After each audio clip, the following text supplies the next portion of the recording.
Hello, everyone. Happy lunchtime to you all. We are today going to be talking about some really pertinent issues as it relates to divorce and separation. We're going to be talking about child support. We're going to be talking about spousal maintenance and economic disparity. I'd like to welcome Kate Sheehan. Hi, Kate. How are you today? Hi, everyone. Good, thanks. Hi, Bridgette.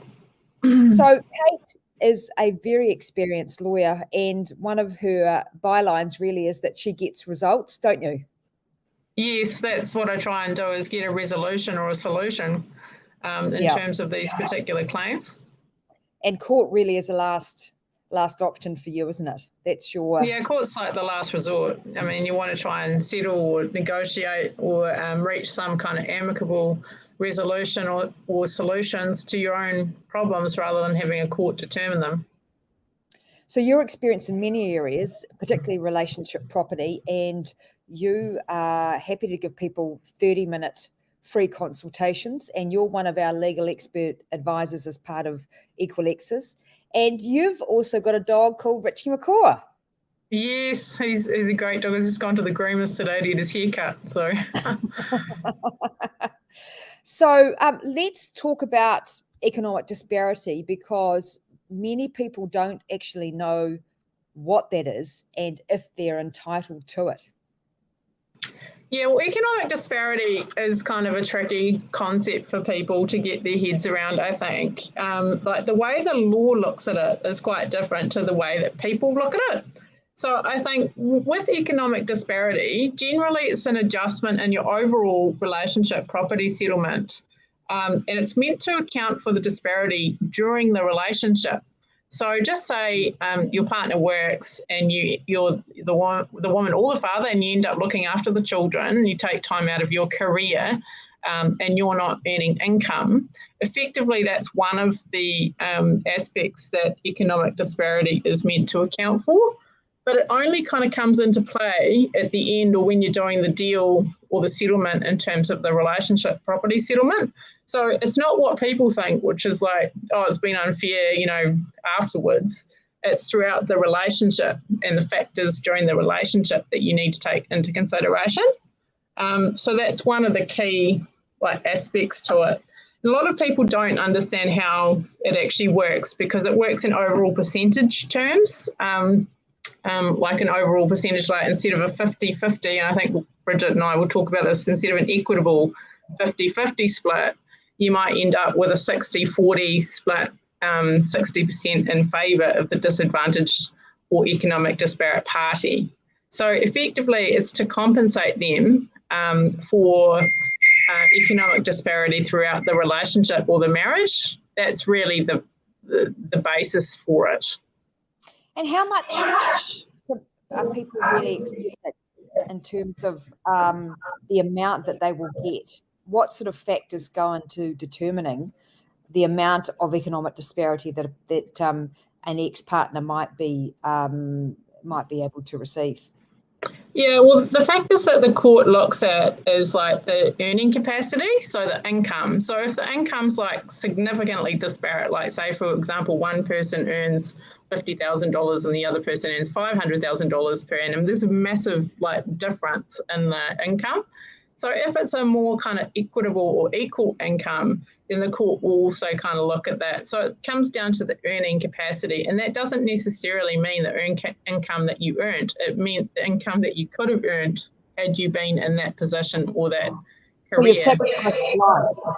Yes, effectively. So you need to take that into consideration. The other thing that the court looks at is the responsibilities of each partner, like who's actually taken what role and looking after the children, or how much time has gone in, for example, who's the primary caregiver effectively, and what they have given up in terms of the relationship, and any other thing really that's relevant to the relationship. I mean, there's lots of different factors that you can put in to claim economic disparity, and it is kind of individual to each person's circumstances as well.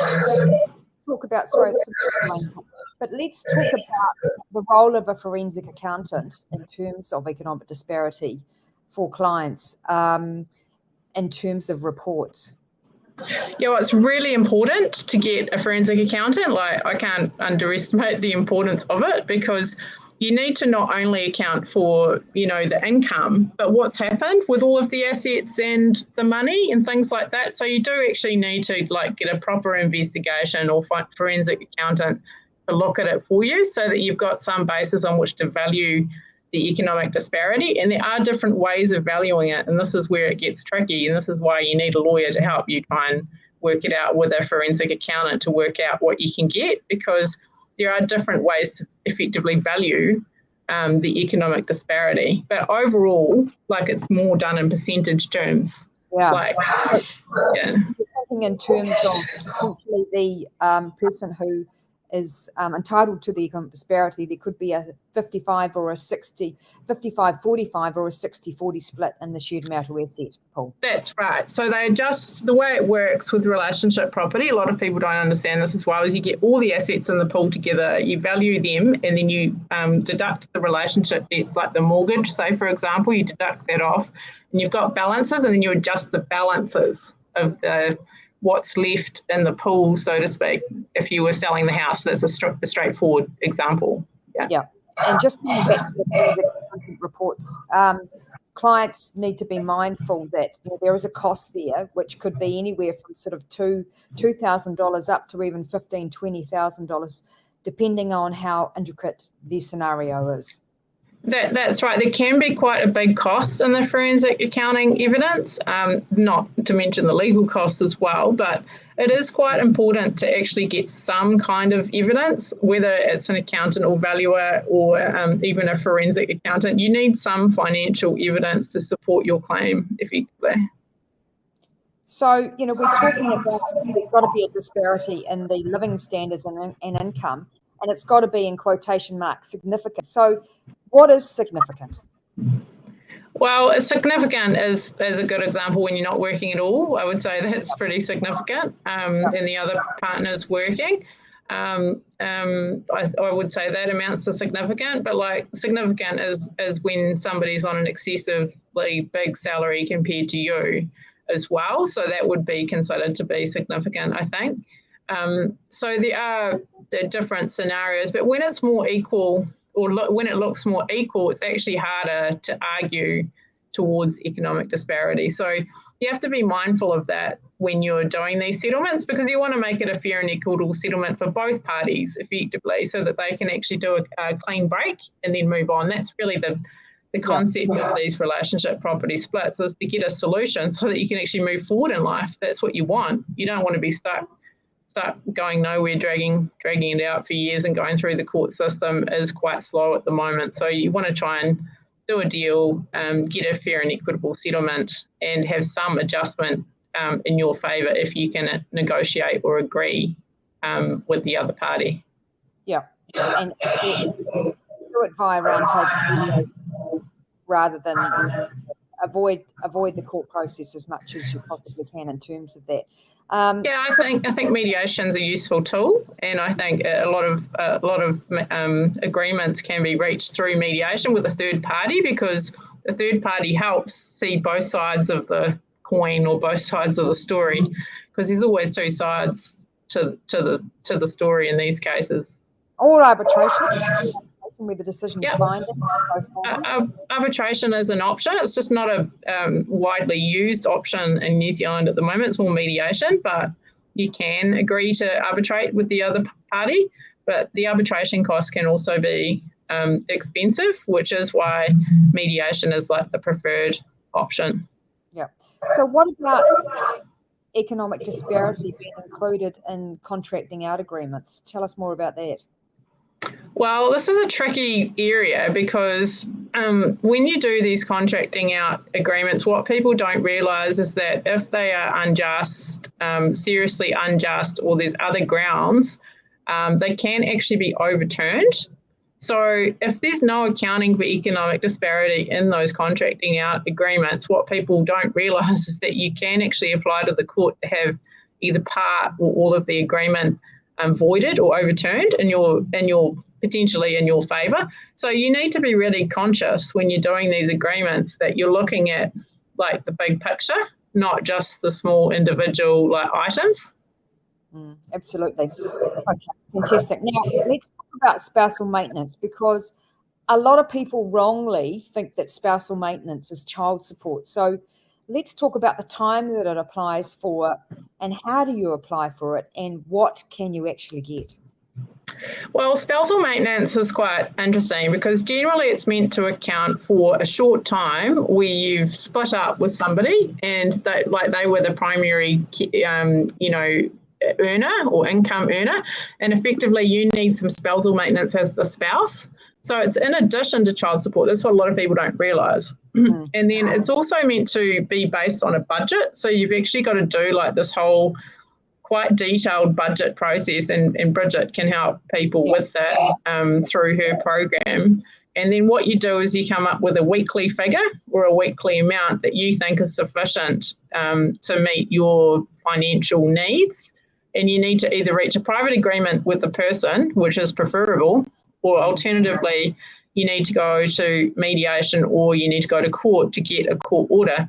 But spousal maintenance is really only for a short time. It's not meant to be forever and ever. It's only meant to be like for 6 to 2 years. 5 years, but it's generally 6 months to 2 years, isn't it? It's generally 6 months to 2 years. And the reason for that is because you're meant to account for the economic disparity in the agreement split at the end. So it's only meant to be like a temporary or interim measure. That's the reasoning kind of behind the reason why it's only for a short time.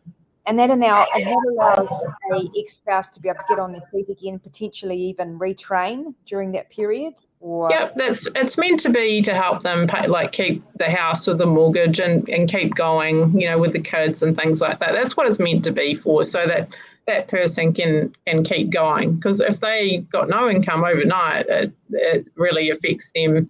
And then there's some time for them to go on to the unemployment benefit if they're not working and things like that.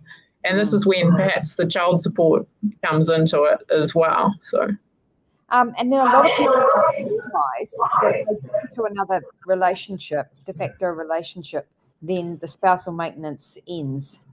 Yeah, that's actually technically what's meant to happen, is that once you actually de facto relationship means living with somebody else. Effectively, once you're doing that, you don't actually technically, legally speaking, have to pay spousal maintenance. But if you've got a private agreement with somebody, you can keep going with the spousal maintenance payments until you can finalise the settlement. So it's kind of like two sides to the coin. The whole point of it is there's meant to be like a clean break or deal done with the settlement to reflect any economic disparity or,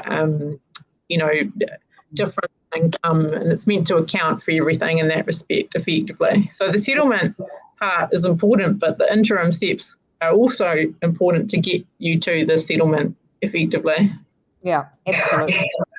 I hope that's clear for everybody. Now, child support. So, what can people actually apply for, and what can you get? Because this is really pertinent, because some people separate, but they don't actually investigate child support for even months or years after separating.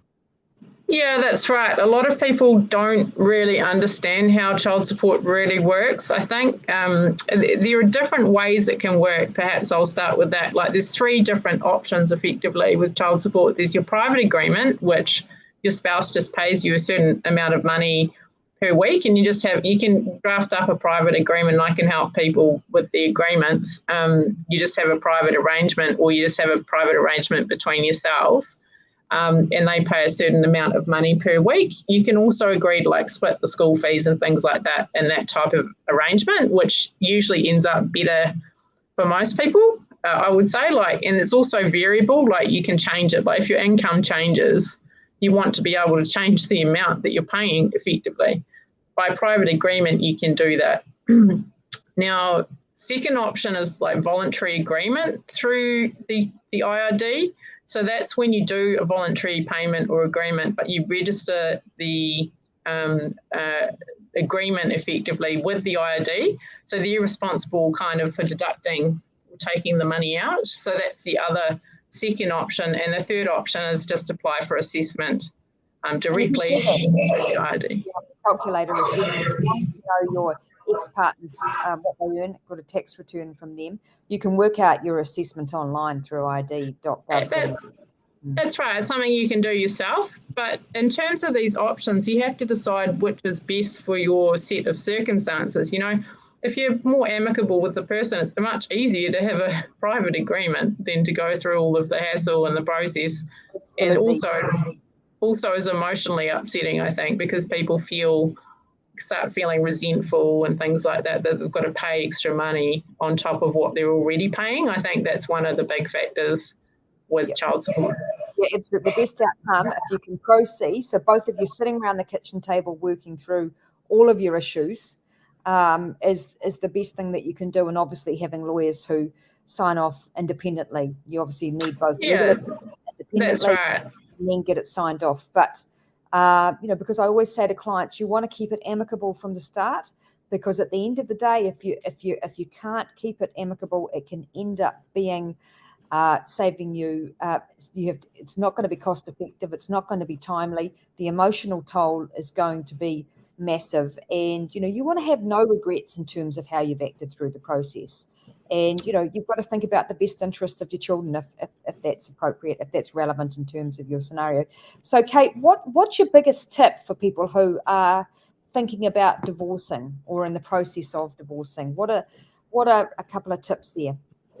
Well, a couple of tips are like to get your ducks in a row. Like that's what I would say to people, is because you need to know what you own and what you owe, as Bridgette always says, because it's really important, not only for the interim stages, but also for the final stages of these cases. And in terms of spousal maintenance, one of the really important tips I would say is that in that budget, you can actually account for legal fees or legal bills. A lot of people don't know that. So you can actually put some factor in there so that you can engage a lawyer, so that you can afford lawyers, so that you can afford these forensic accountants. A lot of people don't know this, and so it's missing out, or a lot of people are missing out on getting some of these costs either partially or fully covered, so that they can actually resolve their claims. And I think it's really important that people know that. Yeah, absolutely, because where particularly women are left high and dry and having to settle for less than what they deserve, and it happens to males as well, when actually, there should be an interim distribution. Yeah, that's right. You can get interim help, but a lot of people don't know this. A lot of people don't either apply for it in time, or they delay, or things like that, and it just means that there's going to be further delays down the track. A lot of lawyers also don't give you advice that you can get all these entitlements. So you really need to get somebody who understands relationship property and family law property properly and can act for you in your best interest. That's right. And you also need a strategy. You need a plan. Yeah, you need a plan, and that's where Bridgette comes in and helps as well, because there's steps along the way. And you need to make sure that you are doing everything you can to get to the next step effectively in the process. And that's why Bridgette's really good at helping people with her divorce coaching and strategic planning. We've got a question here. Thanks, Richard. So how much pre-planning by a partner planning to leave a relationship without telling their partner is morally acceptable? Truly asking for a friend. So I'll just say that again. So how much pre-planning by a partner planning to leave a relationship without telling their partner is morally acceptable, and he's asking for a friend? Well, morals come down to the morals of the people concerned, I guess. But look, relationships can be difficult and tricky for people who are not sure about, the financial circumstances or the other party. So I would kind of recommend that everyone should kind of have their ducks in a row anyway, so that just in case something happens, you've kind of got all your information that you need. And there's no harm in seeking advice. Like I get questions from people all the time, what would happen if we divorce, for example, but it doesn't mean you're going to divorce necessarily. There's no harm in asking questions, I would say. Yeah, absolutely. And to answer your question from my perspective as a divorce coach, we get a lot of people who actually have decided to leave but need help working through all of the process and want to be prepared. This business exists because I wasn't prepared when I left my partner, and it's really beneficial for so many reasons that you are prepared. In the first instance, what you own and know, then you might need help with in terms of scripts on actually how to tell your partner that you want to separate, and what you need to say to your children, and in fact, what you actually tell friends and family. It's a difficult conversation for people to have, I think. So in terms of morally acceptable, I mean, I don't think that's the real issue. I think it's just more of a legal point of view. Do you know what you're legally entitled to and what the options are? I think that's more the answer. And there's no harm in asking questions. And in fact, I would prefer if people ask me questions before everything turns pear-shaped effectively, because it's much easier to try and resolve issues before they've become a bigger issue. One of the most important things, whether you're single or whether you're in a relationship or thinking about getting divorced, is you need to know everything that you own and owe. If you don't now, I suggest today you start, collect all of the documentation together, put together a spreadsheet. We obviously can help with all of that, or an affidavit of your assets and liabilities. Well, even, as I said, even if you're not going to separate, you need to know, because you just don't know what the future holds. That's right. I mean, I just think you should know anyway. Absolutely. It's not a question of morals. I think it's a question of knowledge. And I think knowledge and information, and you should have the knowledge and information that you need to make good decisions. That's what I think. Absolutely, and we work with individuals who are in high conflict situations. We also work with couples who are amicable through the process. So, we end up with working with a lot of people, and we get some really good outcomes for people, positive and sustainable outcomes for people in relation to their custody and relationship property, because they've been able to keep it on the amicable track. Absolutely. Now, another question. If one partner is prepared, especially financially, and the other is in the dark, is this also a cause of unfair economic disparity? Do you want to answer that first, Kate? It's not actually economic disparity. It's probably more financial disadvantage. That's what I would say. And is there financial abuse, potentially? Yes, and there could be financial abuse or narcissistic abuse involved in the relationship. If that is the case, I suggest that you contact somebody, me, Bridgette, anyone, to try and help you, so that you understand your position. Understanding and asking questions, there's nothing wrong with that. I think you should be able to ask questions. A lot of people are afraid to ask questions, even of me as a lawyer. But I think that's a bit silly, because I'm not going to tell them what's right or wrong. I'm just going to give them the information, and then they can make a decision. Because at the end of the day, the clients or the people are the ones making the decisions. I'm just giving them the information and the options. So unfortunately, financial disadvantage does happen. And if that happens, then you really need to contact me or a good lawyer who understands the financially disadvantaged party's position. And there are options and ways that we can help you. And in the meantime, you need to go on a gathering. Yes. In terms of finding all the documentation that's relevant. Have you got a KiwiSaver? A lot of clients come to me. This is why we've developed a financial capability program, because so many people, particularly women, have no idea about what they own and owe, even if they have a mortgage. So have you got a mortgage? Have you got any debt? Have you got shares? Have you got investments? Even if as we said, even if you're not thinking of separation, you need to ask your partner, I want to be involved in our finances now, and I'd like to know everything. So, and it's going to empower you, but so it needs to be two of you need to come together and make sure that you are both equally informed and educated about your assets and your liabilities. I would agree with that. And I can't say there's not financial disadvantage or hiding of things, because sometimes there is. And if there is that, then come and see Bridgette and I, and we'll see what we can do to help you. I mean, you're better to try and get help at the time that you become aware of it then later when it becomes a way bigger problem and it costs a lot more money to fix. Like a small problem at the start is less costly and expensive. A big divorce at the end is very expensive. Yeah, and you don't want to have court for full and disclosure of everything that you own and owe. And then in turn, you don't want to be signing a settlement agreement, which then has to be overturned, which is very difficult because that's right. That there's assets or liabilities, whatever, that you're unaware of. And no lawyer is going to sign off on a settlement agreement until they know everything that you own and owe.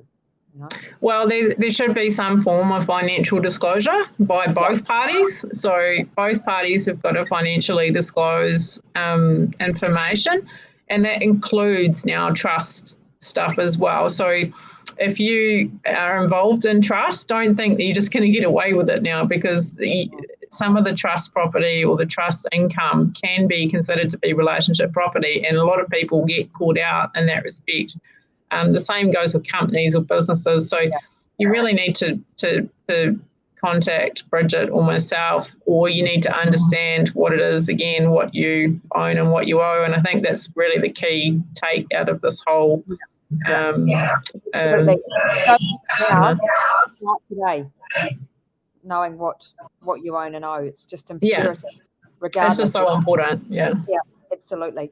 Well, thank you, Kate, for joining us. Thank you for the questions today. And we've really enjoyed talking about these areas. We could spend hours talking about. We could spend a long time talking about these. There's a lot of different cases in different situations. So it is very specific to your circumstances. So that's why I encourage you to get advice, whether it's from Bridgette, myself, or another lawyer. Yeah, absolutely. And just to let you know, the Equalexes, we don't give legal advice, but we are divorce coaches.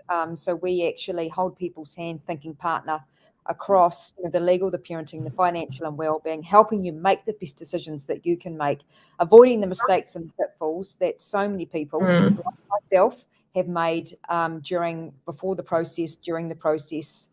So thank you. Kate and I will be back next week with another Facebook Live. And if you've got any questions or any areas in relation to divorcing and separating, do let us know, and we'll be happy to take your questions.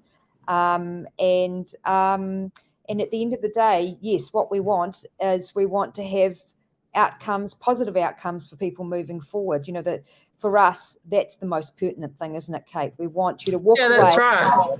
Happy with the outcomes. I mean, if you're slightly unhappy in terms of the settlement agreement, then that's a good deal for both of you, because you need to compromise. We want to come from a perspective of common and shared interests rather than being positional, particularly in light of the fact that it's taking 2 to 2.5 years to get. It's taking a long time through the court system. So the sooner that you can resolve it between yourselves, or by agreement or by mediation, the better, effectively. Yeah, absolutely. So everyone, have a fantastic afternoon, and we are here to help you separate with dignity, aren't we, Kate? Yeah, that's what we want. Yeah. Bye now. Okay, thanks. Bye.